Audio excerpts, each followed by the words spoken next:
Hello everyone, इस section में हम लोग क्विकली थ्योरी का रिवीजन कर लेंगे 5 से 10 मिनट में और उसके बाद प्रीवियस ईयर क्वेश्चंस पे जंप करेंगे। और प्रीवियस ईयर क्वेश्चन मैंने मतलब सबके सब हम लोग प्रीवियस ईयर क्वेश्चन नहीं करेंगे, सिर्फ वो क्वेश्चंस करेंगे जो क्वेश्चन सबसे ज़्यादा फ्रीक्वेंट होते हैं, मतलब वैसे कॉन्सेप्ट पे सबसे ज़्यादा क्वेश्चन पूछे जाते हैं, वैसे कॉन्सेप्ट पे जो बेस्ट क्वेश्चन रहेंगे उनको हम लोग ज़्यादा करेंगे। मतलब वैसे क्वेश्चन का परसेंटेज यहाँ पे 90% है और 10% क्वेश्चन वैसे है जो उतना ज़्यादा पूछे नहीं जाते, जो वंस इन अ वाइल पूछे जाते हैं, लेकिन वो 10% क्वेश्चन से कॉन्सेप्ट बिल्ड होने में बहुत ज़्यादा मदद मिलता है, इसलिए वो क्वेश्चन को मैंने इंक्लूड किया। ठीक है, तो मैं बोलना चाहता हूँ हर एक क्वेश्चन यहाँ पे इंपॉर्टेंट है। ये मत देखना कि कोई क्वेश्चन जो 10% क्वेश्चन में हो सकता है, एक दो क्वेश्चन आपको डिफिकल्ट लगे, लेकिन वो क्वेश्चन आपको समझना पड़ेगा क्योंकि उससे कॉन्सेप्ट बहुत अच्छा क्लियर होता है और जिससे फिर आपका किसी आसान क्वेश्चन में मदद मिल सकता है। ठीक है, इसलिए किसी क्वेश्चन को स्किप नहीं करना है। दूसरी बात है कि लेक्चर को आप बिना कॉपी पेन के मत देखो।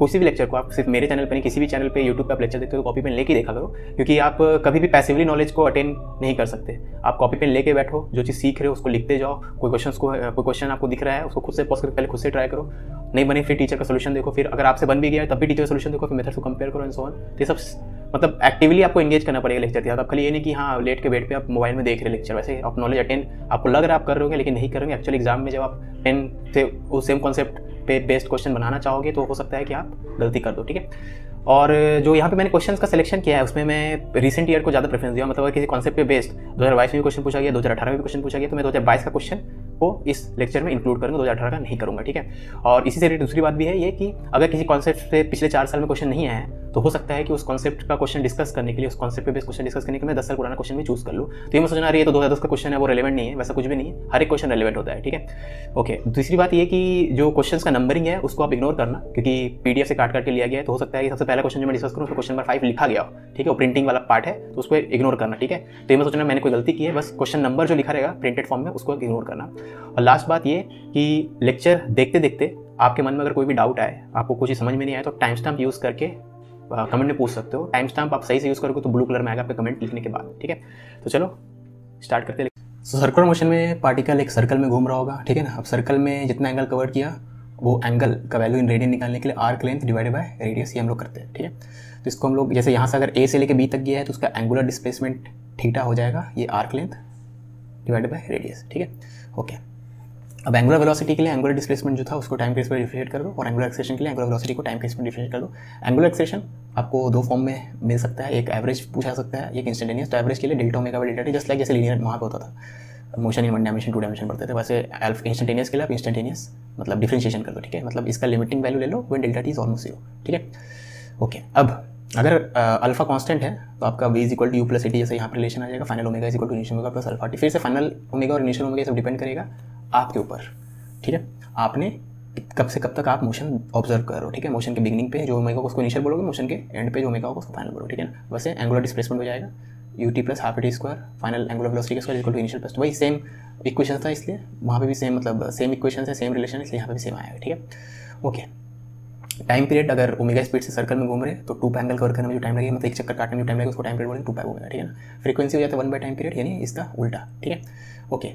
अब अगर पार्टिकल सर्कल में तो चल ही रहा है ना, तो अब थोड़ा डायनामिक्स में आते हैं, तो काइनेमेटिक्स वाला पार्ट हो गया। ठीक है ना, तो सर्कल में चलते वक्त चलो काइनेटिक्स वाला पार्ट नेक्स्ट पेज में करेंगे।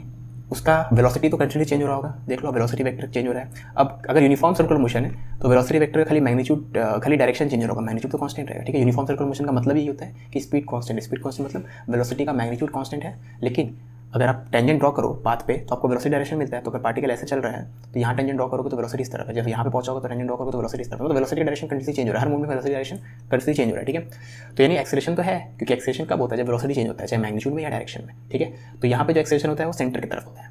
ठीक है, क्योंकि अगर आपका वेलोसिटी अभी इस तरफ है, नेक्स्ट मोमेंट पे इस तरफ है, अरे ये किधर गया ये, हाँ मैं आपको यहाँ पे दिखाता हूँ एक सर्कल बना के। चलो यहीं पे दिखाता हूँ, एक सर्कल है। ठीक है, अभी आपका वेलोसिटी इस तरफ है, नेक्स्ट मोमेंट पे वेलोसिटी इस तरफ होगा, है ना, जस्ट हल्का सा टिल्ट हुआ है वेलोसिटी। ठीक है, तो आपको देखोगे चेंज इन वेलोसिटी, अगर आप देखोगे वेलोसिटी पहले ऐसा था, हल्का सा टिल्ट हुआ है, तो चेंज इन वेलोसिटी आप देखोगे तो इस तरफ है। ठीक है, तो डेल्टा भी आप देखोगे तो एक्चुअली में सेंटर की तरफ रहेगा। ये मैथमेटिकली बताना ज़्यादा आसान है, ऐसे ड्राइंग बना के बताना थोड़ा मुश्किल है, प्लस मेरा ड्राइंग भी गंदा है, इसलिए वैसे रिवीजन लेक्चर है तो टेंशन मत लो, नहीं समझ में आ रहा तो याद कर लो, ये चीज़ सेंटर की तरफ होती है ना। ठीक है, तो यूनिफॉर्म सर्कुलर मोशन में एक्सेलरेशन जो होता है ऑब्जेक्ट का, या जो भी ऑब्जेक्ट जो घूम रहा है सर्कल में चलो उसका एक्सेलरेशन सेंटर की तरफ रहता है, मतलब वेलोसिटी के परपेंडिकुलर रहता है। ठीक है, तभी तो आप देख सकते हो एक्सेलरेशन का वेलोसिटी के परपेंडिकुलर है, तो एक्सेलरेशन में कंपोनेंट अलॉन्ग वेलोसिटी कुछ भी नहीं है, तो इसलिए वेलोसिटी का मैग्नीट्यूड चेंज नहीं हो रहा है, खाली डायरेक्शन चेंज हो रहा है। ठीक है, अब सेंटीमीटर एक्सेलरेशन जो होता है वो ओमेगा स्क्वायर इंटू आर होता है, ओमेगा एंगुलर स्पीड। ठीक है ना, जिस रेडियस में चल रहा है, और उसको v स्क्वायर बार भी बोलते हैं। ठीक है, तो centripetal acceleration is responsible for changing only the direction, ठीक है, और टेंजेंशियल एक्सेलरेशन जो होता है वो रिस्पॉन्सिबल होता है फॉर चेंजिंग द मैग्नीट्यूड। तो वो नॉन यूनिफॉर्म सर्कुलर मोशन में क्या होगा, एक्सेलेरेशन सेंटीपिटल की डायरेक्शन में तो है ही, सेंटीपिटल एक्सेलेरेशन तो रहेगा, साथ में एक टेंजेंशियल एक्सेलेरेशन भी रहेगा जो कि वेलोसिटी का मैग्नीट्यूड को चेंज करे, ठीक है। तो अगर ये टेंजेंशियल एक्सेलेरेशन है, ये सेंटीपिटल एक्सेलेरेशन है, तो नेट एक्सेलेरेशन ये तो कंपोनेंट होगा एक्सेलेरेशन का, नेट एक्सेलेरेशन कुछ ऐसा आएगा इन दोनों का वेक्टर सम, ठीक है। तो कोई भी जो एक्सेलेरेशन का कंपोनेंट अलोंग वेलोसिटी उसको हम लोग टेंजेंशियल बोलते हैं, और acceleration component perpendicular to velocity उसको हम लोग सेंटीपिटल बोलते हैं अभी के लिए, है ना। वैसे सेंटीपिटल वर्ड यूजुअली सर्कल के लिए यूज होता है, लेकिन मैं ऐसा बता दिया क्योंकि आगे हम लोग नॉन सर्कुलर मोशंस के केस में भी हम लोग ऐसे एक्सेलेरेशन डिफाइन करेंगे, ठीक है। तो इसलिए जो भी नेट एक्सेलेरेशन इतना आ गया, तो बेसिकली यहाँ पे आपको समझना है कि एक्सेलेरेशन का कंपोनेंट अलोंग वेलोसिटी टेंजेंशियल हो गया और परपेंडिकुलर वेलोसिटी सेंटीपिटल हो गया, ठीक है। ओके, अब टेंजेंशियल एक्सेलेरेशन को आप एंगुलर एक्सेलेरेशन के टर्म में लिखना है तो एंगुलर एक्सेलेरेशन टू आर भी करोगे ना, ठीक है। अब ओके, नेक्स्ट में आते हैं, अब इसमें आते हैं, ठीक है ना। तो किसी जनरल कर्व में पार्टिकल मूव कर रहा है, तो यहाँ पे टेंजेंट ड्रॉ करेंगे, जैसे किसी टाइम पे पार्टिकल अगर यहाँ पे, तो यहाँ पे टेंजेंट ड्रॉ करेंगे तो वेलोसिटी डायरेक्शन हो गया, ठीक है। अब अगर पार्टिकल का एक्सेलेरेशन इस तरफ है मान लेते हैं, तो acceleration component along velocity tangential acceleration जैसे वहाँ भी होता था सर्कुलर मोशन में, और एक्सेलेरेशन कंपोनेंट परपेंडिकुलर वेलोसिटी उसको नॉर्मल बोलते हैं, नॉर्मल मतलब परपेंडिकुलर, ठीक है। यहाँ पे सेंटीपिटल वर्ड यूज नहीं करते, सेंटीपिटल वर्ड सर्कल के लिए यूजुअली यूज करते हैं, ठीक है। तो इसका नाम नॉर्मल एक्सेलेरेशन रखा गया। तो ये नॉर्मल एक्सेलेरेशन का कंपोनेंट परपेंडिकुलर वेलोसिटी को normal acceleration component parallel to velocity को टेंजेंशियल एक्सेलेरेशन, ठीक है। ओके, तो टेंजेंशियल एक्सेलेरेशन रिस्पॉन्सिबल रहेगा मैग्नीट्यूड को चेंज करने के लिए, और नॉर्मल एक्सेलेरेशन रिस्पॉन्सिबल रहेगा आपका वेलोसिटी का डायरेक्शन, वेलोसिटी का मैग्नीट्यूड AT चेंज करेगा, वेलोसिटी डायरेक्शन AN चेंज करेगा, ठीक है ना। और सर्कुलर मोशन में AN को हम लोग AC बोलेंगे ना, तो यहीं पे अगर ये सर्कुलर मोशन होता है तो AN AC हो जाता है, ठीक है ना। तो इसी से रिलेटेड आपका रेडियस ऑफ कर्वेचर वाला कॉन्सेप्ट। तो कोई भी मोशन को आप अप्रॉक्सीमेटली डिफरेंट सर्कल के अलॉन्ग मोशन हो रहा है बोल सकते हो, ठीक है। जैसे यहाँ पे पार्टिकल एक्चुअली में से जा रहा है, तो जिस समय वो ये यहाँ का स्मॉल पार्ट कंसिडर कर रहा होगा, यहाँ का स्मॉल पार्ट को कवर कर रहा होगा, उस मोमेंट के लिए आप टेम्पोररी या अप्रॉक्सीमेटली बोल सकते हो उस मोमेंट, उस शॉर्ट ड्यूरेशन के लिए वो इस सर्कल में चल रहा है, भले सर्कल का स्मॉल पार्ट यहीं पे कवर करेगा, ठीक है ना। वैसे जब यहाँ से क्रॉस कर रहा होगा तो उस मोमेंट पे अगर आप उस छोटे रीजन को लेके, उस छोटे आर्क को लेके एक सर्कल ड्रॉ करोगे, तो आप बोल सकते हो अप्रॉक्सीमेटली जब पार्टिकल यहाँ से गुजर रहा है तो अप्रॉक्सीमेटली इस सर्कुलर पाथ पे वो चल रहा है, भले पूरा नहीं चल रहा है, स्मॉल पार्ट चल रहा है। वैसे हर जगह बना सकते हो, ठीक है ना। ये मत सोचना कि स्ट्रेट लाइन में नहीं बना सकते, स्ट्रेट लाइन में बना सकते हैं सर्कल, लेकिन उसका रेडियस इनफाइनाइट रहेगा। एनीवेज हर पॉइंट पे आप एक सर्कल ड्रॉ कर सकते हो, कोई भी पॉइंट, हर पूरे पाथ को आप स्मॉल लेंथ में तोड़ दो, हर स्मॉल लेंथ एक किसी न किसी सर्कल का पार्ट होगा, छोटा बड़ा, ठीक है ना। अब सर्कुलर मोशन वाले केस में हर पॉइंट पे सर्कल आप ड्रॉ करोगे तो वही सर्कल आ जाएगा जिस सर्कल में मूव कर रहा है। लेकिन नॉन सर्कुलर मोशन वाले केस में भी आप पूरे मोशन को डिफरेंट सर्कल में मूव कर रहे हैं, डिफरेंट टाइम्स में, वैसा इमेजिन कर सकते हैं, ठीक है। तो रेडियस ऑफ कर्वेचर निकालने का फॉर्मुला है स्पीड का square divided by normal acceleration, ठीक है। ओके, इसका जरूरत JEE में नहीं पड़ेगा, एडवांस से पड़ेगा, लेकिन तब भी मैं बता दे रहा था, बड़ा चीज़ नहीं, ठीक है। ओके, क्योंकि अभी तक इससे रिलेटेड क्वेश्चन नहीं आया है आई गेस, है ना। अब सर्कुलर मोशन का डायनामिक्स मतलब फोर्सेस को रिलेट करना है एक्सेलरेशन से, तो net force towards centre is equal to mass into centimetre acceleration, centimetre v square bar है, यानी ओमेगा स्क्वायर हो गया, ठीक है। ओके, ये हो गया। अब वर्टिकल सर्कुलर मोशन अलग से क्यों पढ़ना है तो यहीं पे देख लेंगे, ये में PDF आपको मिल जाएगा, देख लेना। तो कॉनिकल पेंडुलम को यहाँ पर रिजल्ट वगैरह लिखा गया, मेरे को मतलब नहीं उतना, आपको याद करना इसलिए लिख दिया गया है, ठीक है। नॉन यूनिफॉर्म सर्कुलर मोशन के लिए आप क्या करोगे, ये तो लिखोगे ही, net force towards centre is equal to mass into centimetre है, और टेंजेंट की तरफ भी लिखोगे, net force along tangential direction is equal to mass into tangential acceleration, ठीक है। और नेट फोर्स निकालना होगा तो वही सेंटीमीटर नेट फोर्स और टेंजेंशियल नेट फोर्स उनका स्क्वायर का सम कर देंगे, ठीक है। ओके, अब लास्ट में आते हैं बैंकिंग के ऊपर, ठीक है। अब रोड को बैंक क्यों किया जाता है, तो बेसिकली फ्रिक्शन पे रिलायंस घटाने के लिए, ठीक है, वो रोड बैंक किया जाता है। मतलब समझ लो कि स्लिप होने का चांस कम हो जाएगा, ठीक है। सरफेस अगर फ्रिक्शनलेस है भी तब भी स्लिप होने का चांस थोड़ा कम रहेगा अगर बैंक रोड रहा, ठीक है। तो देखते हैं, तो बेसिकली है तो चल रहा है हॉरिजॉन्टल सर्कल में, ठीक है, लेकिन सर्कल के सेंटर की तरफ फोर्स देखोगे तो नॉर्मल के कॉम्पोनेंट आ जाएगा, है ना भाई। अगर थीटा को जीरो कर देंगे तो नॉर्मल कॉम्पोनेंट कितना है, sin थीटा, थीटा का जीरो हो जाएगा तो sin थीटा भी जीरो हो जाएगा। तो सेंटर की तरफ कोई फोर्स, कोई कॉम्पोनेंट नहीं आएगा नॉर्मल का, ठीक है ना। तो इसलिए बैंकिंग ऑफ रोड करने से सर्कुलर मोशन में आपका फायदा होगा, नॉर्मल के कॉम्पोनेंट आ जाएगा बेसिकली, ठीक है। ओके, जब फ्रिक्शन नहीं रहेगा तब ये रिलेशन आपको याद करना है। जब फ्रिक्शन नहीं रहेगा तो स्पीड का एक ही वैल्यू है √RG, tan थीटा यहाँ पे थीटा एंगल ऑफ बैंकिंग, ठीक है। ओके, जब फ्रिक्शन प्रेजेंट रहेगा तो चाहे मतलब स्पीड की वैल्यू इस V0 से कम भी हो सकती है, ज़्यादा भी हो सकती है, ठीक है। वो यहाँ पर बताया गया, तो ये आपको कन्फ्यूजिंग लग सकता है, तो इसको मैं मिटा देता हूँ। इसकी वैल्यू V0 से ज़्यादा भी हो सकती है और कम भी हो सकती है, ठीक है ना। अब स्पीड की वैल्यू कहाँ से कहाँ के बीच में हो सकती है, तो मिनिमम वैल्यू स्पीड का इतना हो सकता है, मैक्सिमम इतना हो सकता है। अब मैं आपको इसका थोड़ा हिंट देना चाहूँगा कि कैसे आता है ये, ठीक है। पूरा तो ड्राइव नहीं करूँगा, बहुत टाइम लगेगा। बेसिकली आप समझो, कार अभी ये रोड जो है स्मूथ है, ठीक है, और कार जो है तब एक्जैक्टली स्पीड से चलेगी, R रेडियस सर्कल चलेगी, एक्जैक्टली एक ही स्पीड। अगर स्मूथ रोड है, ठीक है, स्मूथ बैंक रोड है, तो यही एक स्पीड है, तो स्पीड से कार चल रही है। तो मान लो स्पीड का वैल्यू, फॉर एग्जांपल मान लो स्पीड का वैल्यू कितना है, 50 मीटर पर सेकंड, ठीक है। तो अगर कार का स्पीड 50 से कम होगा तो ये नीचे की तरफ स्लाइड करेगी, स्पीड कम होगा तो, और 50 से ज़्यादा होगा तो आउटवर्ड। ये आप फीलिंग से ले सकते हो, है ना। वैसे मैं मैथ फिजिक्स लेकर भी समझा सकता हूँ, लेकिन अभी के लिए मान लो स्पीड कम करते जाएंगे तो ये कार नीचे की तरफ स्लाइड करेगा, ठीक है। तो स्पीड कम करेंगे तो कार नीचे की तरफ स्लाइड करेगा तो फ्रिक्शन ऊपर लगेगा, है ना। या कार इस मतलब नीचे तो फ्रिक्शन ऊपर लगेगा, ठीक है ना। अब ऐसा समझो कि ये रोड में फ्रिक्शन अचानक से हम लोग लेते आए, प्रकट हो गया फ्रिक्शन, ठीक है। इस रोड में फ्रिक्शन अचानक से प्रकट हो गया, है ना। तो अगर इस रोड में फ्रिक्शन अचानक से प्रकट हो गया, अब कार जब 50 से चल रहा होगा तब तो फ्रिक्शन का जरूरत ही नहीं है, ठीक है। लेकिन 50 से कम करा कार अपने स्पीड 49 किया, तो अब भी इसका स्लिप करने का टेंडेंसी है डाउनवर्ड, ठीक है। अगर फ्रिक्शन नहीं हो तो स्लिप करने भी लगता है, लेकिन फ्रिक्शन है तो फ्रिक्शन ऊपर लग गया, लेकिन एक्चुअली में स्लिप नहीं कर रहा। अभी भी पहिए जो है रोड पे घसीट नहीं खा रहे, स्लाइड नहीं, मतलब समझ में आ रहा ना, रगड़ नहीं खा रहे, ठीक है। तो फ्रिक्शन ऊपर लगेगा, स्टैटिक फ्रिक्शन। ये सुन के आपको अजीब लग रहा होगा कि कार ऐसे चल रहा है तो फ्रिक्शन ऊपर क्यों लग रहा है, लेकिन वही काम है, ठीक है। क्योंकि फ्रिक्शन का एम होता है स्लिपिंग को रोकना, है ना। तो कार का टेंडेंसी डाउनवर्ड स्लिप करने का है, तो ऊपर फ्रिक्शन लगेगा, स्टैटिक फ्रिक्शन, ठीक है ना। अब स्पीड 50 से और कम हो गया, 49, 48, 47, 46, वैसे करते करते मान लो 40 तक स्पीड आपने कम किया, तब भी लेकिन कार स्लाइड नहीं किया डाउनवर्ड, है ना। लेकिन 40 से स्पीड जैसे कम करो, 39.9 करो, तो कार नीचे स्लाइड करने लगा। यानी हम लोग बोलेंगे 40 km/h से जो कार चल रहा है वो इसका मिनिमम स्पीड है, उससे कम स्पीड पे ये नीचे स्लाइड कर रहा है। मतलब यही हो जाएगा 40 km/h से जब चल रहा होगा, तब उस समय जो इसमें फ्रिक्शन लग रहा होगा, स्टैटिक फ्रिक्शन ऊपर जो इसको स्लिपिंग से रोक रहा है, वो मैक्सिमम लग रहा होगा। तो जब मिनिमम स्पीड से कार चलेगा तब उसके ऊपर maximum static friction up direction में लगेगा, इस तरफ, ठीक है ना। वही लॉजिक से अगर स्पीड 50 से ज़्यादा रखोगे तो कार का टेंडेंसी ऊपर स्लाइड करना, अगर फ्रिक्शन रहेगा तो कार एक्चुअली ऊपर स्लाइड नहीं करेगा। तो 50 से 51 हुआ, 52 हुआ, 53 हुआ, 54 हुआ, कार ऊपर स्लाइड नहीं किया। 55 तक भी कार ऊपर स्लाइड नहीं किया। मान लो 55 से जैसे ज़्यादा किया कार ऊपर स्लाइड करने लगा, मतलब 55 मीटर पर सेकंड या 55 km/h जो भी यूनिट हो, वो इसका मैक्सिमम स्पीड है विदाउट स्लाइडिंग। यानी उस स्पीड से चल रहा होगा तब कार का टेंडेंसी है टेंडेंसी तो हमेशा है on the verge of slipping upward. तो उस समय उसके ऊपर फ्रिक्शन, स्टैटिक फ्रिक्शन डाउनवर्ड लग रहा होगा और मैक्सिमम लग रहा होगा, यानी लिमिटिंग फ्रिक्शन डाउनवर्ड लग रहा होगा उसमें, ठीक है ना। तो फिर वो दोनों केस को, एक्सट्रीम केसेस को लेके हम लोग मैक्सिमम और मिनिमम वैल्यू वेलोसिटी निकाल सकते हैं। ये रिजल्ट है, मुझे याद नहीं रहता, लेकिन आपको याद करना पड़ेगा क्योंकि कभी न्यूमेरिकल आएगा इसके ऊपर, प्रॉब्लम अभी तक आया नहीं है, तो तुरंत आप यूज़ कर सकते हो ना, ठीक है। और speed of car in case of banked rough road, यहाँ से यहाँ के बीच में कुछ भी हो सकता है। बैंक्ड स्मूथ रोड है तो सिर्फ एक ही स्पीड है, लेकिन बैंक्ड रफ रोड है तो एक रेंज ऑफ स्पीड है। जब भी फ्रिक्शन आएगा एक रेंज आ जाता है, ठीक है, ओके। अब इसकी बात करते हैं, सेंट्रीफ्यूगल फोर्स की बात करते हैं, ठीक है। तो यहाँ पे एक बहुत अच्छा डायग्राम है, इसको देखो। तो एक आदमी है जो कि एक यही कोई मेला वाला है, यहाँ पे झूला है, झूला जो है गोल घूम रहा है, तो आदमी भी साथ में गोल घूम रहा होगा, ठीक है ना। तो आदमी का एंगुलर स्पीड मान लो ओमेगा, क्योंकि ये झूला ओमेगा से गोल घूम रहा है ना, तो आदमी का भी एंगुलर स्पीड ओमेगा है, ठीक है ना। अब ये आदमी इस ब्लॉक को जब ऑब्जर्व करेगा तो ये इस ब्लॉक पे एक सूडो फोर्स अज्यूम करेगा, क्योंकि नॉन इनर्शियल फ्रेम है। हम लोग इससे पहले सूडो फोर्स डिस्कस किए थे, नॉन इनर्शियल मतलब वैसे फ्रेम्स में जो एक्सेलेरेट करते थे, रोटेट वाला नहीं था, ट्रांसलेशनल एक्सेलेरेशन वाले नॉन इनर्शियल फ्रेम देखे थे। अब यहाँ पे कोई फ्रेम ऑफ रेफरेंस अगर रोटेट कर रहा है तो उस फ्रेम ऑफ रेफरेंस में कैसे सूडो फोर्स है तो वो सीख रहे, ठीक है। तो इस ऑब्जेक्ट पे ये ऑब्जेक्ट एक्चुअली में ग्राउंड से देखने पे जिस रेडियस में चल रहा है, आर रेडियस के सर्कल में चल रहा है, ठीक है ना। तो आर इंटू आदमी जिस एंगुलर स्पीड से गोल घूम रहा है, आदमी कितने एंगुलर स्पीड से घूम रहा है, ओमेगा से, तो इस ऑब्जेक्ट पे away from centre omega square R, यही हो जाएगा इसका ऊपर एम इंटू ओमेगा स्क्वायर, ये हो जाएगा इसका ऊपर सेंट्रीफ्यूगल फोर्स, ठीक है ना। तो mass of object into observer का ओमेगा का स्क्वायर इंटू ऑब्जेक्ट जिस रेडियस में घूम रहा होगा व्हेन व्यूड फ्रॉम ग्राउंड या इनर्शियल फ्रेम, उन तीनों का प्रोडक्ट को हम लोग बोलेंगे सेंट्रीफ्यूगल फोर्स, और ये लगेगा अवे फ्रॉम सेंटर, ठीक है, ओके। ये होगी यहाँ पे, है ना। तो यानी अगर इस ऑब्जेक्ट को ग्राउंड से देखेंगे तो ऑब्जेक्ट मान लेते हैं ये भी इस झूला के साथ गोल गोल घूम रहा है विदाउट स्लिपिंग, तो अगर ग्राउंड से देखेंगे तो सर्कल में घूमने के लिए तो सेंटीमीटर फोर्स चाहिए, तो ग्राउंड से देखेंगे तो सेंटीमीटर फोर्स कौन प्रोवाइड कर सकता है, नॉर्मल तो नहीं प्रोवाइड कर सकता, सेंटर की तरफ फोर्स एमजी भी नहीं प्रोवाइड कर सकता क्योंकि परपेंडिकुलर है, तो यानी स्टैटिक फ्रिक्शन ही सेंट्रीफ्यूगल फोर्स प्रोवाइड कर रहा होगा, ठीक है। लेकिन इस आदमी के फ्रेम ऑफ रेफरेंस देखें, मतलब ये आदमी क्या कंक्लूड करेगा, तो ये आदमी के, अब देखो रियल फोर्सेस वही रहता है चाहे फ्रेम में किसी भी फ्रेम में चल जाओ, इस आदमी के फ्रेम में ये तीनों फोर्स तो रहेंगे, लेकिन इस आदमी के फ्रेम में अगर आप सोचोगे तो ये ब्लॉक घूम नहीं रहा है, ब्लॉक तो स्टेशनरी है, क्योंकि कुछ देर के ब्लॉक यहाँ पे आ जाएगा तो आदमी भी तो 180 डिग्री टर्न हो चुका होगा, तो आदमी के हमेशा सामने ही ब्लॉक दिख रहा होगा, तो आदमी के रिस्पेक्ट में ब्लॉक नहीं मूव कर रहा है, ठीक है ना।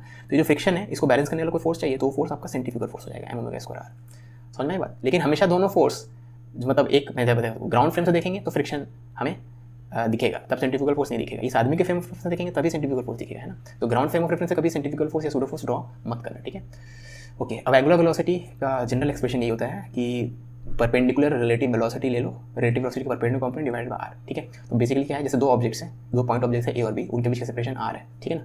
ए का वेलोसिटी इस तरफ है वी है और बी का वेलोसिटी इस तरफ वी है, तो हम लोग क्या करेंगे, इस वेलोसिटी का कंपोनेंट लेंगे perpendicular to the line joining A B, ठीक है ना। तो वी का component perpendicular to A B ये ले लिया, वैसे वी का कंपोनेंट ए बी के परपेंडिकुलर इतना हो गया। अब इन दोनों वेलोसिटीज़ का, इस वेलोसिटी का और इस वेलोसिटी का रिलेटिव निकालेंगे, तो दोनों अपोजिट डायरेक्शन में तो ऐड हो जाएंगे, इस पर्टिकुलर केस में सेम डायरेक्शन में तो सबट्रैक्ट होते हैं, एनीवेज इसका रिलेटिव वेलोसिटी निकालेंगे, मतलब उन दोनों पॉइंट्स को ज्वाइन करने वाला जो लाइन है उस लाइन के परपेंडिकुलर डायरेक्शन में जो वेलोसिटी कंपोनेंट्स हैं उनका रिलेटिव वेलोसिटी, उनका डिफरेंस निकालना है हमें, ठीक है, डिवाइडेड बाय इन दोनों पॉइंट के बीच का डिस्टेंस, इसको बोलते हैं रिलेटिव एंगुलर वेलोसिटी। ये भी मोस्टली एडवांस में इसके ऊपर रिजल्ट रहेगा, लेकिन यहाँ पर हम लोग डिस्कस कर लिए क्योंकि फ्यूचर में क्वेश्चन आ सकता है जेईई में, ठीक है। तो थ्योरी कंप्लीट हो गई, अब क्वेश्चन पे जंप करते हैं। कर्व्ड रोड इन ए कर्व इन ए लेवल रोड, थोड़ा इंग्लिश प्रॉब्लम है यहाँ पे, हैज़ अ रेडियस इतना, बेसिकली आपका लेवल रोड है, मतलब हॉरिजॉन्टल रोड है, उसमें सर्कल है जिसका रेडियस 75 मीटर है, मैक्सिमम स्पीड है इतना, ठीक है, विदाउट स्कीडिंग, ठीक है। अगर रेडियस को चेंज कर दे, कम कर दे और फ्रिक्शन कोएफिशिएंट वही रखे तो मैक्सिमम स्पीड क्या होगा, ठीक है। तो आपको पता है जैसे एक ब्लॉक है, इसको सर्कल में चलना है, ठीक है, तो ब्लॉक के ऊपर फोर्स से देखोगे तो नॉर्मल ऊपर mg नीचे, अब ये दोनों तो सेंटर की तरफ फोर्स नहीं दे सकते, ठीक है। ब्लॉक स्लाइड नहीं कर रहा है, जैसे इस केस में कार स्लाइड नहीं कर रहा है, तो फ्रिक्शन ही रिस्पॉन्सिबल होगा इसको चलाने के लिए सर्कल में, ठीक है ना। तो सेंटीपिटल फोर्स फ्रिक्शन प्रोवाइड कर रहा है, ये हो जाता है m² इंटू आर, ठीक है। सेंटीपिटल फोर्स इतना हो गया, सेंटीपिटल क्या बोलते हैं, सेंटीपिटल क्या बोलते हैं इसको, एफ एस फ्रिक्शन फोर्स इतना हो गया है ना। अब एफ एस को less than equal to mu S into normal होता है, और नॉर्मल वैल्यू कितना हो जाएगा mg, तो m² R less than equal to mu S into mg। ये स्टैंडर्ड रिजल्ट है, याद रखोगे तो अच्छी बात है, लेकिन मैं थ्योरी में डिस्कस नहीं किया इसलिए यहाँ पे डिस्कस कर लिया।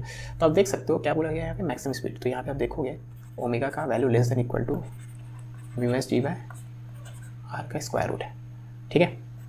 Mu S G by R का स्क्वायर रूट ओमेगा का है ना। तो ओमेगा का मैक्सिमम वैल्यू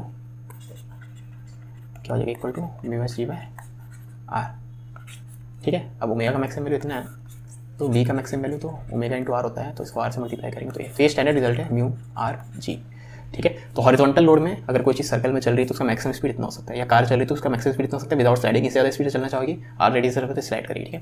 तो आपसे बोला गया है कि मैक्सिमम स्पीड क्या हो, तो मैक्सिमम स्पीड म्यू एस पे डिपेंड कर रहा है, जी पे डिपेंड कर रहा है, आर पे डिपेंड कर रहा है, लेकिन दोनों केस में म्यू सेम है। तो फर्स्ट केस का मैक्सिमम स्पीड और सेकंड केस का मैक्सिमम स्पीड म्यू सेम है दोनों केस में, ठीक है ना। तो म्यू एस जी तो वही रहेगा, क्वेश्चन ने बोल दिया म्यू सेम है। अब रेडियस फर्स्ट केस में कितना है नहीं बताया गया है, सेकंड केस में 48 है, फर्स्ट केस में बताया गया होगा, ओके 30 डायरेक्टली दिया गया, ठीक है।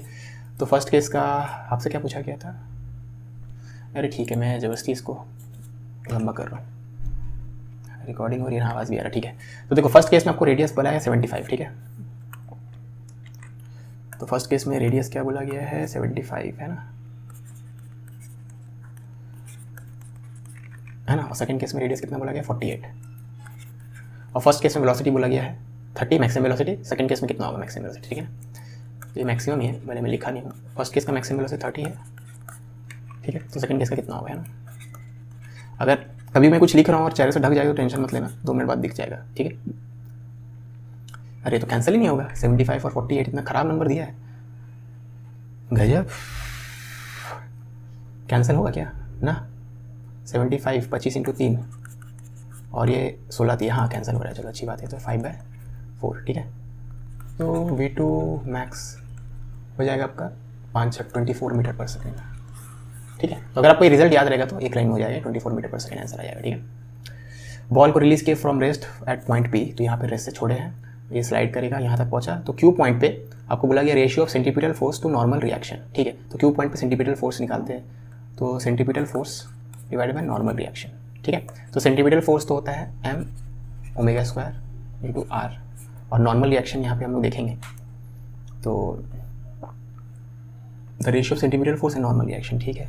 तो एक काम करते हैं, पहले मैं इक्वेशन लिखता हूँ, ठीक है ना। तो उसके लिए यहाँ पे मुझे एक लाइन खींचना होगा, ओके। अब यहाँ पे अगर आप फ्री बॉडी डायग्राम बनाओगे तो ऑब्जेक्ट पे याद रखना नॉर्मल लग रहा होगा टुवर्ड सेंटर, ठीक है, और कोई फोर्स लग रहा होगा नहीं, है ना। तो नॉर्मल ही आपको क्या प्रोवाइड करने वाला है सेंटीपिटल, सॉरी mg भी लग रहा होगा, लेकिन mg का 2 कॉम्पोनेंट आएगा, एक तो टेंजेंशियल डायरेक्शन में mg, ये अल्फा है ना, जो अल्फा 0 तो mg मैक्सिमम तो कॉस अल्फा, और इस तरफ mg साइन अल्फा, ठीक है। तो जूम करके देख लो, नॉर्मल सेंटर की तरफ ये बकेट का बॉटम से मतलब बकेट के इंटीरियर से नॉर्मल लग रहा होगा बॉल पे इस तरफ, mg तो वर्टिकली नॉर्मल लगता है, लेकिन mg कॉम्पोनेंट अल्फा के टर्म्स में निकालिए, एक अलॉन्ग द रेडियस और एक परपेंडिकुलर रेडियस, ठीक है ना। तो नेट फोर्स टुवर्ड सेंटर अगर आप देखो तो net force toward centre is equal to mass into centripetal acceleration, ठीक है। अब नेट फोर्स टुवर्ड सेंटर में क्या क्या आएगा, नॉर्मल तो सेंटर की तरफ है तो उसको प्लस में लिखेंगे, और सेंटर से अवे में तो इसको माइनस में लिखेंगे, ठीक है, m² r। तो नेट फोर्स टुवर्ड सेंटर ये हो गया, ठीक है। तो नॉर्मल का value basically mg sine alpha plus, है ना, mg sine alpha plus m² r, ठीक है। m² कैंसर, mm कैंसर, तो ω² r by g sine alpha, ये आपका आना चाहिए सेंटीपिटल फोर्स और नॉर्मल का रेशियो, ठीक है। अब हमारा एक ही काम है ω² r पता करना, उसके लिए स्मूथ बॉल है, मतलब स्मूथ इंक्लाइन स्मूथ बॉल जो बोलो, एनर्जी कंजर्वेशन कराएंगे, ठीक है। तो एनर्जी कंजर्वेशन करते हैं यहाँ पे, तो यहाँ से यहाँ के बीच में mgh is equal to mv² by r, sorry mgh mv², half mv² में कन्वर्ट हो जाएगा, ठीक है, ठीक है। h हाइट नीचे गिरा होगा, रेस्ट से गिर रहा है ना, ठीक है ना, रेस्ट से गिर रहा है तो सिंपली फाइनल काइनेटिक एनर्जी इतना, चेंजिंग काइनेटिक एनर्जी भी यही रहेगा जो भी है, तो v² इक्वल टू 2gh, ठीक है। अब h अगर आप देखो कितना हाइट नीचे गिरा है तो ये हो जाएगा r साइन अल्फा, h हो जाएगा r साइन अल्फा, है ना, ये r है, ये अल्फा है, तो ये यहाँ पे परपेंडिकुलर ड्रॉप करो आप, तो ये r अल्फा तो r साइन अल्फा, ठीक है। तो v² के बदले हम लोग इतना यूज़ करेंगे, ठीक है ना। तो ये ω² r मतलब v² बाय r, तो आप देख सकते हो यहाँ से v² बाय r जो कि ω² r के बराबर होता है, ठीक है। ये दिख नहीं रहा है यहाँ पे, मुझे खुद कैमरा आ जा रहा है, 2g साइन अल्फा, है ना। तो ω² के बदले 2g साइन अल्फा यूज़ करो, तो 2g साइन अल्फ़ा है, ठीक है, divided by g sine alpha plus 1। तो बेसिकली ये 1/3। तो आप देख सकते हो एफ सी बाय एन की वैल्यू कांस्टेंट आ रही है, तो आंसर हो जाएगा सी। आपसे यही पूछा था कि ये चीज़ का एफ सी बाय एन, जिसको हम लोग बोल रहे थे अल्फ़ा, इस अल्फ़ा, अरे एंगल, अल्फ़ा तो एंगल भी दे दिया ना, नहीं सॉरी, इसको क्या बोल रहे, ए बोल रहे हैं ना, रेशियो इज़ ए, ठीक है। तो इस रेशियो का नाम रखे लोग ए, है ना। Centripetal force divide by normal का वैल्यू को ए बोल रहे हैं। तो ए वर्सेस ग्राफ बनाना था अल्फ़ा का, तो लेकिन ए इंडिपेंडेंट ऑफ अल्फ़ा है, a is independent of alpha, ये ratio is independent of alpha, है ना। तो अगर इंडिपेंडेंट ऑफ अल्फ़ा है तो अल्फ़ा कितना भी चेंज हो जाए इसकी वैल्यू हमेशा 1/3 रहेगी। अगर इसका वैल्यू जाना है तो 1/3 रहेगा, ठीक है। Okay, one end of a massless spring constant के natural length L0 is fixed while the other end is connected to a small object, ठीक है। तो एक स्प्रिंग है, ठीक है, another object lying on a frictionless table, ठीक है। स्प्रिंग हॉरिजॉन्टल है, if the object is made to rotate, ठीक है। तो बेसिकली यहाँ पे एक सर्कल में एक ऑब्जेक्ट को घुमा रहे, और ऑब्जेक्ट एक एंड स्प्रिंग से, दूसरा एंड बॉल से, और ये पूरा एक हॉरिजॉन्टल फ्रिक्शनलेस सरफेस पे है, ठीक है। तो नॉर्मल है mg फ्रिक्शनलेस सरफेस है, तो स्प्रिंग फोर्स ही आपका ये स्प्रिंग फोर्स है ना, स्प्रिंग फोर्स, ठीक है, यही प्रोवाइड करेगा सेंटीपिटल फोर्स, ठीक है। तो यहाँ पे सेंटीपिटल फोर्स स्प्रिंग फोर्स के बराबर होगा, ठीक है। तो हम लोग से बोला गया है कि इलोंगेशन इन द स्प्रिंग क्या होगा अगर ओमेगा से घूम रहा है, तो ठीक है। और रेडियस कितना है, तो नेचुरल लेंथ L0 है, और अभी सर्कल, ठीक है। तो कुछ बोला नहीं गया, तो हम लोग मान लेते हैं कि ये इसका सर्कल का रेडियस कितना है, L0 है ना, मतलब स्प्रिंग का लेंथ में ज़्यादा चेंज नहीं आया, ठीक है। रेडियस को मैं सर्कल का रेडियस के बराबर मान लेता हूँ, ठीक है, मतलब सॉरी, रेडियस को मैं स्प्रिंग के नेचुरल लेंथ के बराबर मान लेता हूँ। या चलो एकदम वो करते हैं, मतलब एकदम स्ट्रिक्टली बनाएंगे इसको, फिर आंसर लाने के लिए अप्रोक्सीमेशन करना हो तो करेंगे, ठीक है ना। तो स्प्रिंग का नेचुरल लेंथ L0 था, मान लो स्प्रिंग में इलोंगेशन कितने का, x का है, तो स्प्रिंग का लेंथ कितना हो जाएगा अभी L0 प्लस x, और यही रेडियस ऑफ सर्कल के बराबर होगा, ठीक है ना। तो m ओमेगा स्क्वायर r, और r का वैल्यू इतना होता है, ठीक है। अब सेंटीपिटल फोर्स तो आपका स्प्रिंग फोर्स ही देगा, spring force m omega square L0 plus x, और स्प्रिंग फोर्स कितना होता है, k इंटू डिफॉर्मेशन, ठीक है। ओके, अब यहाँ से देखेंगे हम लोग क्या निकालना है, बेसिकली डिफॉर्मेशन यानी x की वैल्यू, है ना। तो ठीक है, k minus m omega square, m omega square L0 divided by k minus m omega square, ठीक है। m omega square L0 divided by k minus m omega square, ठीक है। Okay, smooth circular groove has a smooth vertical wall, ठीक है। As shown in the figure, a block of mass and moves along against the wall with speed भी, ठीक है। तो basically horizontal circular motion कर रहा है ब्लॉक, लेकिन नॉर्मल के सपोर्ट से ना, वॉल से जो नॉर्मल आ रहा हो, ग्राउंड के नॉर्मल है, वॉल के सर्कल सेंटर यहाँ पे कहीं, ठीक है।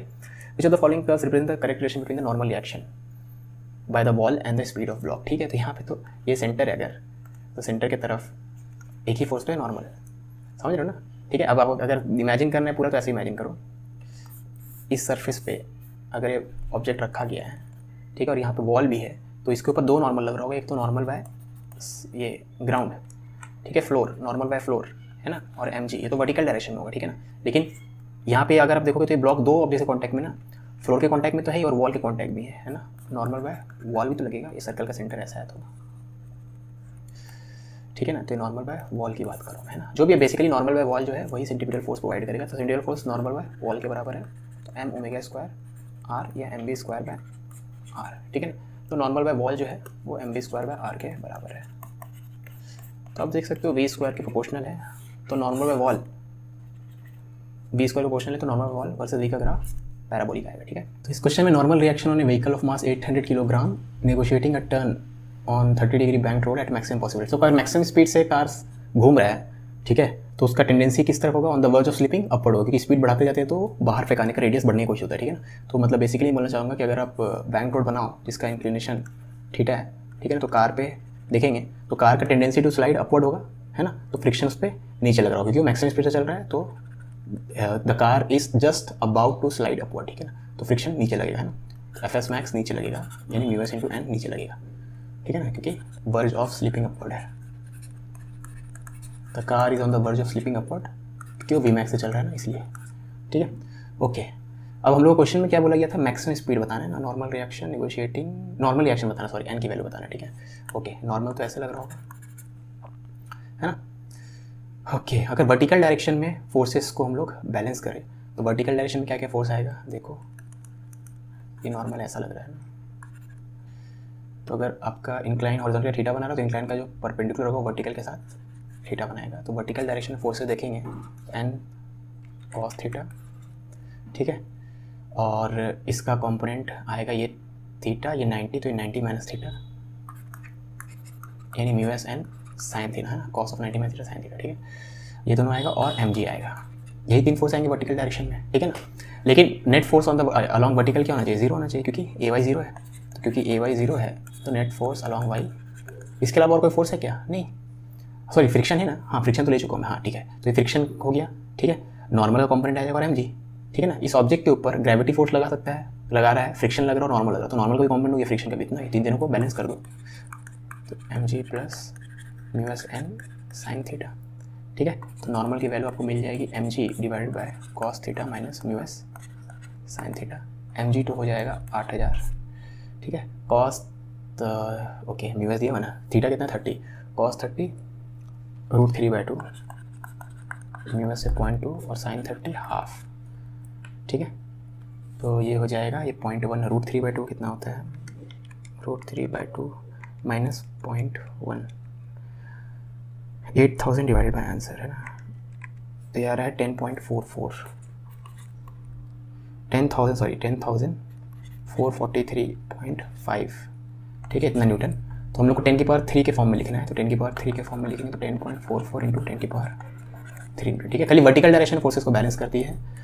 दूसरी बात क्या की यहाँ पे, दूसरा आपको ध्यान देना है कि जब वो मैक्सिमम स्पीड से चल रहा होगा, मतलब जैसे उस स्पीड से ज़्यादा करेगा वो स्किड खाने लगेगा, ठीक है ना। तो अभी इस मोमेंट में एक्चुअली में स्किड नहीं खा रहा, just on the verge of skidding है, और मैक्सिमम स्पीड से चल रहा मतलब स्किड टेंडेंसी आउटवर्ड है, ठीक है। और वैसे मिनिमम स्पीड से चलते रहता तो स्किड वाला टेंडेंसी इनवर्ड होता, फिर फ्रिक्शन का मैक्सिमम वैल्यू अपवर्ड ले लेते हैं, अप द इंक्लाइन ले लेते, ठीक है। Okay, a tube of length 50 cm is filled completely with incompressible liquid of mass 250 gram and closed at both ends. Tube is then rotated in horizontal plane about one of its end with a uniform angular velocity, okay, x into root f radian per second. If f is the force exerted by the liquid at the other end, then the value of x will be, ठीक है। तो यहाँ पे थोड़ा centre of mass का concept भी use कर लेंगे हम लोग। तो ट्यूब है 50 सेंटीमीटर का, चलो देखते हैं यूज़ होगा कि नहीं। Close at both and horizontally about one of its and, हाँ ठीक है, ज़रूरत पड़ेगा, ठीक है। तो यहाँ पे बेसिकली ये ट्यूब है, इसको हम लोग इसके अबाउट, इसके एक एंड के अबाउट ओमेगा से घुमा रहे हैं, ठीक है। ये पूरा का पूरा ट्यूब जो है सर्कल में घूम रहा है ना, ओके। तो आपको बोला गया F is the force exerted by the liquid at the other and, ठीक है। अब लिक्विड को देखें तो लिक्विड जो होगा ट्यूब के वॉल्स पे फोर्स लगाएगा, तो इस वॉल पे जो फोर्स लगा रहा है ये एफ है, ठीक है। अगर वॉल को देखें तो वॉल पे लिक्विड एफ फोर्स इस तरफ लगा रहा है, तो अगर लिक्विड को देखें ये है force on wall by liquid, ठीक है। अब लिक्विड के ऊपर भी तो फोर्स लगेगा, ये force on liquid bye wall, ठीक है। एफ इस तरफ लग रहा है ना, समझ में आई बात, ओके। अब ये जो फोर्स लग रहा होगा और इस लिक्विड पे और कोई फोर्स लग रहा होगा, इस वाले एंड से भी एक एफ लगेगा, है ना। ये वाला लिक्विड जो है ये वाला एंड पे भी एफ लगेगा क्या, नहीं, क्योंकि यहाँ पे आप इसको ऐसा समझो कि इसको मैं इंटीग्रेशन समझाऊँ क्या, कोई भी स्मॉल पार्ट लेंगे उसके दोनों तरफ से force M O square R, ठीक है। तो यहाँ पे स्मॉल पार्ट लेंगे, हाँ ठीक है। तो इस एंड पे फोर्स 0 है, मैं बता सकता हूँ क्यों। अगर यहाँ पे आप स्मॉल पार्ट लोगे लिक्विड का, ठीक है, इस एंड पे खाली स्मॉल पार्ट लोगे लिक्विड का, है ना, तो उसका मास तो ऑलमोस्ट 0 है, ठीक है, क्योंकि बहुत ही स्मॉल पार्ट लिया हो, ठीक है, ऑलमोस्ट 0 है। तो इसके ऊपर नेट फोर्स भी ऑलमोस्ट 0 होगा, तो इसके ऊपर इधर से जो फोर्स लग रहा होगा लिक्विड का, इधर से फोर्स लग रहा होगा, वो ऑलमोस्ट इक्वल होगा। मतलब बेसिकली जैसे जैसे वो थिन स्लाइस आप लेफ्ट की तरफ लेते जाओगे, मतलब सेंटर की तरफ जाते जाओगे, ठीक है ना, वो दोनों फोर्सेस जो होंगे वो मतलब फोर्स का वैल्यू जो इधर से लगेगा वो इस मोमेंट पे आके यहाँ पे इस पोजीशन पे ऑलमोस्ट 0 हो जाएगा, ठीक है। इसको मैं पूरा क्वेश्चन बनाने के बाद फिर से समझाऊंगा, अभी टेंशन मत लो। अभी के लिए ये समझो कि इस लिक्विड का फ्री बॉडी डायग्राम बनाएंगे, तो इस लिक्विड पे फोर्स लग रहा है एफ इस तरफ, ठीक है। अब लिक्विड में तो अलग अलग ऑब्जेक्ट अलग अलग सर्कल में चल रहे होंगे, लेकिन लिक्विड का सेंटर ऑफ मास को देखेंगे तो सेंटर ऑफ मास जिस सर्कल में चल रहा है उसका रेडियस 25 सेंटीमीटर होगा, ठीक है। सेंटर ऑफ मास जिस सर्कल में चलेगा उसका रेडियस 25 सेंटीमीटर है ना। तो net centimetre force is equal to mass into centimetre acceleration. अब यहाँ पे अलग अलग पॉइंट, यहाँ पे अलग अलग ऑब्जेक्ट का सेंटीमीटर एक्सेलरेशन अलग अलग है, तो हम लोग खाली सेंटर ऑफ मास का ले लेंगे, ठीक है। तो यही कॉन्सेप्ट यूज है सेंटर ऑफ मास, और कुछ नहीं बस। तो नेट फोर्स टुवर्ड सेंटर तो एफ ही हो जाएगा, यही फोर्स लग रहा है पूरे लिक्विड में टुवर्ड सेंटर, ठीक है ना। बाकी एम जी नॉर्मल इस तो वर्टिकल डायरेक्शन में, and mass of the liquid कितना है 0.25 kg, और ये ओमेगा स्क्वायर आर, ठीक है, मैक्सिमम एंगुलर, ठीक है, omega square into R, radius कितना लेंगे 0.25। ओके, तो F is equal to 0.25 square, 0.25 into omega का स्क्वायर। तो आप देख सकते हो ओमेगा का वैल्यू है square root of F into 4, ठीक है। तो आपसे बोला गया था F is the force exerted by the liquid, ठीक है। तो हमें बोला गया था ओमेगा का वैल्यू जो है एक्स इंटू रूट एफ है, तो एक्स का वैल्यू कितना हो जाएगा, तो this is equal to X into root F, तो एक्स का वैल्यू क्या हो जाएगा 4, ठीक है। अब अगर जो चाहते हैं मैं क्वेश्चन को बिना सेंटर ऑफ मास यूज़ किए बनाऊँ वो देख सकते हैं, बाकी लोग आगे बढ़ जाए, ठीक है। तो मैं इस क्वेश्चन को बिना सेंटर ऑफ मास यूज़ किए बना सकता हूँ। उसके लिए क्या करना होगा, नेट फोर्स टुवर्ड सेंटर जो कि एफ है is equal to integration of हर एक ऑब्जेक्ट पे जो नेट सेंटीमीटर फोर्स लग रहा होगा एम ओमेगा स्क्वायर एक्स, इसका इंटीग्रेशन करना पड़ेगा, ठीक है। अब डी एम हो जाएगा mass per unit length into omega square x, ठीक है। तो M omega square by L तो कॉमन है, integration of x d x from 0 to L, ठीक है। तो बेसिकली वही रिजल्ट आ जाएगा, देख लेना, ये तो एल स्क्वायर बाई 2 हो जाएगा यानी एल बाई 2, तो M omega square into L by 2, यहाँ भी वही था M omega square into L by 2, ठीक है। तो रिजल्ट वही आएगा ना, जिसको जानना है जान सकता है, ठीक है। तो ये अलग से है, तो इसको मैं ऐसे इसमें कर देता हूँ, है ना। अब रही बात उसकी कि ये लेफ्ट एंड से फोर्स 0 क्यों लगेगा, तो उसके लिए आप ऐसा सोचो कि आप इस लिक्विड का कोई भी स्मॉल पार्ट लोगे, ठीक है। इस लिक्विड में ये इसके अबाउट घूम रहा है ना, इसका कोई भी स्मॉल पार्ट लोगे लिक्विड का, है ना, ठीक है ना। तो इस पार्ट में लेफ्ट से भी फोर्स लगेगा, कुछ राइट से भी लगेगा, लेकिन राइट वाला फोर्स बड़ा रहेगा क्योंकि नेट फोर्स इन दोनों का डिफरेंस होगा इस तरफ होगा, है ना। नेट फोर्स हो जाएगा इसका मास इंटू सेंटीमीटर एक्सेलरेशन, और क्योंकि सेंटीमीटर सेंटर की तरफ होता है इसलिए नेट फोर्स भी सेंटर की तरफ होना पड़ेगा, ठीक है। ओके, अब आर नहीं लिखना चाहिए, सॉरी, इसका रेडियस मान लेते हैं एक्स है, ठीक है। ये एक्स रेडियस के सर्कल में ये स्मॉल मास चल रहा है ना। ओके, अब जैसे जैसे आप इसके तरफ सेंटर की तरफ जाओगे, है ना, जैसे इस स्मॉल मास को आप कम कर, मतलब लेफ्ट मतलब इस तरफ जाते जाओ, एक्स को घटाते जाओ, है ना। यहाँ पे स्मॉल मास लोगे उसके लिए एक्स और कम, वैसे करते हैं। अगर एक्स 0 है, अगर एक्स 0 है तो डी एफ ही 0 है,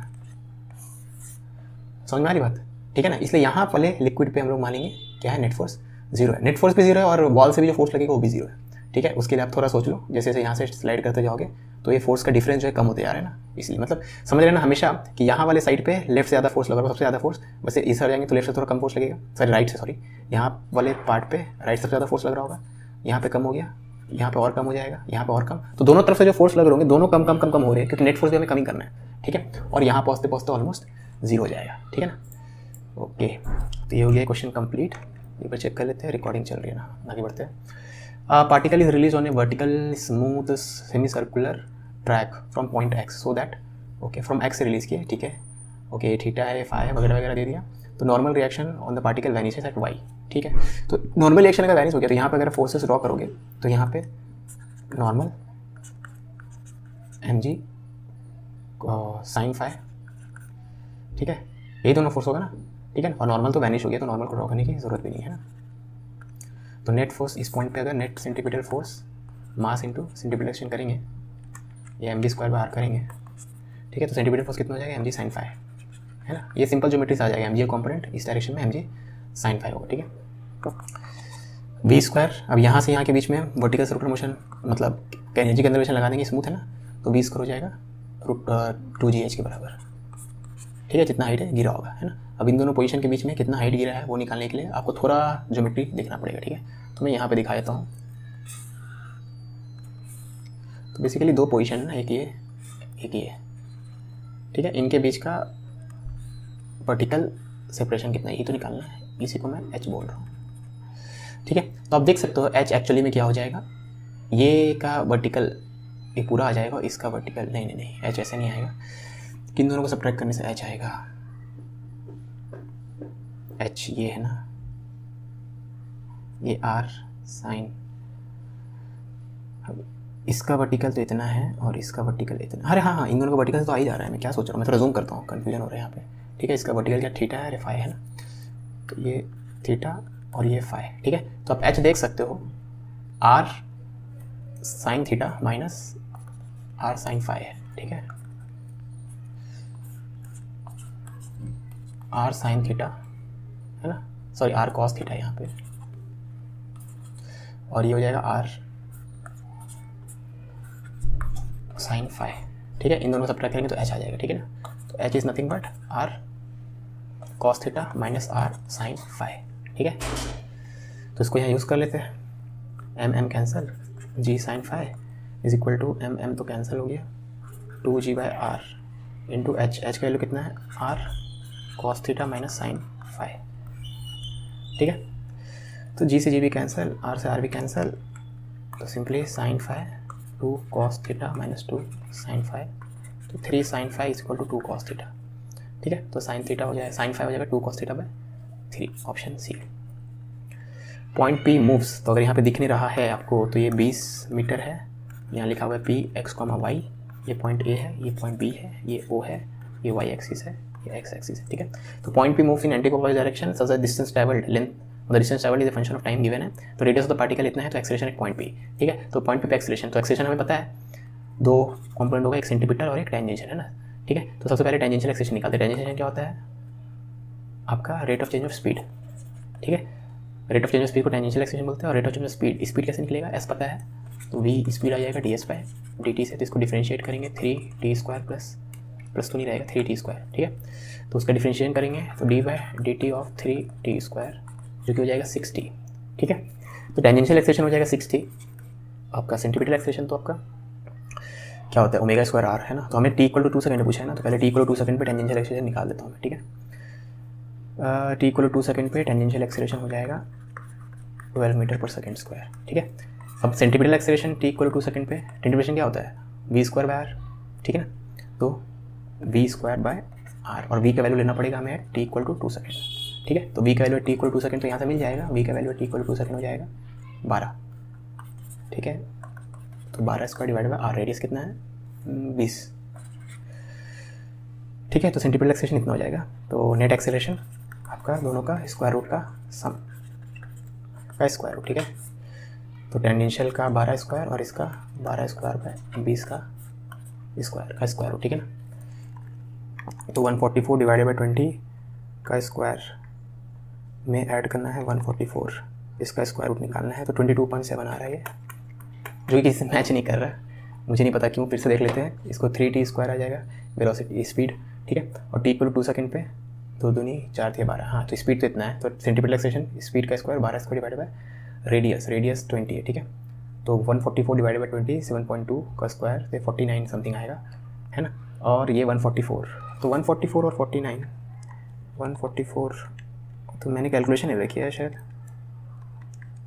13.8, हाँ तो रहा है ये, आ जाएगा, मैंने कैलकुलेशन नहीं रखी है यहाँ पे, ठीक है। तो इसको फिर से अगर कैलकुलेट करें, मैं कैलकुलेटर से भी कैलकुलेशन एरर करता हूँ, ये टैलेंट है मेरा, किसी दुनिया में किसी और के पास नहीं है। इसका स्क्वायर करना है मुझे, अब इसमें ऐड करना है 144, ओके। अब इसका स्क्वायर रूट लेना है, तो 13.99 यानी 14 आ रहा, ठीक है, ऑप्शन डी। चलो कॉन्ग्रेचुलेशंस वीडियो लेक्चर कंप्लीट करने के लिए। सो जो भी चीज़ आपको अच्छी लगी, जो भी चीज़ ख़राब लगी, प्लीज़ कमेंट में बताना, और अगर आप डाउट पूछोगे कमेंट में तो प्लीज़ टाइम स्टैम्प के साथ ही डाउट पूछना, करेक्ट टाइम स्टैम्प के साथ। और वीडियो अगर अच्छी लगी हो तो लाइक करना, ख़राब लगे तो डिसलाइक करना, और कारण भी बताना प्लीज़ कमेंट में, ताकि फ्यूचर वीडियोस में वो चेंजेस इनकॉर्पोरेट करके फ्यूचर लेक्चर्स और अच्छे बन सके, ठीक है। तो चलो मिलते हैं नेक्स्ट सेक्शन में, अंटिल देन बाय।